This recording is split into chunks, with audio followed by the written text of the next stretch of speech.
Potem pa končno ugotoviš, da je največ parazitov, parazitskih ljudi, morilskih podtalno, kriminalcev podtalno, da jih je največ na javnih prireditvah, na raznih koncertih, v glavnem na masovnih zborovanjih in v takih situacijah, kjer se moraš nekako pod mus z njimi pač prerivati, recimo temu, po avtobusih tudi seveda. Ne vedno, ampak pač. Najbolj sem srečna, če je avtobus prazen, ko pridem gor. Oziroma, da je par ljudi, ki vem, da me ne bojo napadli na en ali pa na drug način ali pa na tretji. Najbolj sem zadovoljna. Tudi po vlakih seveda. Ampak to so neke nujne zadeve. Kako se zaščitiš pred tem, to je pa druga, ne. Ampak javna zborovanja in take stvari, to je pa vedno nekaj na ta način, ne. Taki ljudje privlačijo take ljudi privlačijo masovna zborovanja, kjer dobijo svojo zalogo energije, pa še kaj drugega, tudi konkretno kradejo, ampak najbolj važna je energija.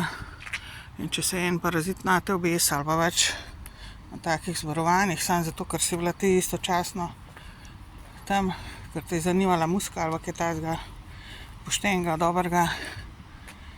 A veste, to je za njih idealka, ne. Nič ne moreš, ne. To se obesijo nate ko pijavke. Mislim, jaz znam to, da je dol sebe stres, a ne, mislim, jaz to hitro. Ampak toliko jih je, a ne, da včasih si moraš dobesedno čas vzeti, da jih spraviš dol sebe, a ne, pol, ko si nekje na svojem, samem, nekje zasebno. Ampak jaz imam zelo malo zasebnosti še vedno, a ne.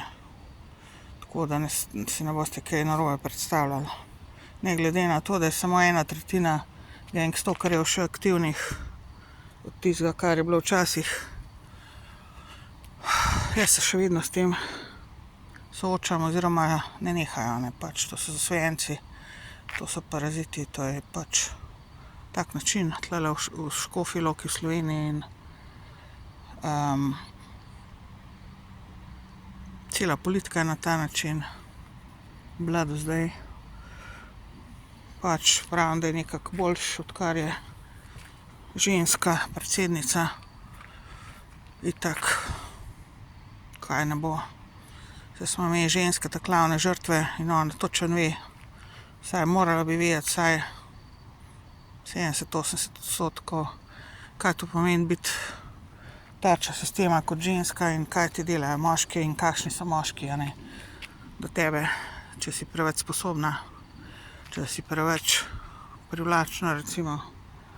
Ampak jaz se ne grem za to privlačnost, če sem preveč inteligentna in sposobna, tiste najbolj najebimo. In če smo preveč zdrave, seveda, istočasno še psihično in fizično in čustveno in zrele. To je ni hujšega za slovensko moško populacijo, tudi če niso čisti Slovenci, če niste čisti Slovenci, pač tle živite, tle ste se rodili in ste na njihov način. Ne čisto 100%, ampak kar precej še vedno. Tako da večinoma, tako da ne, hvala.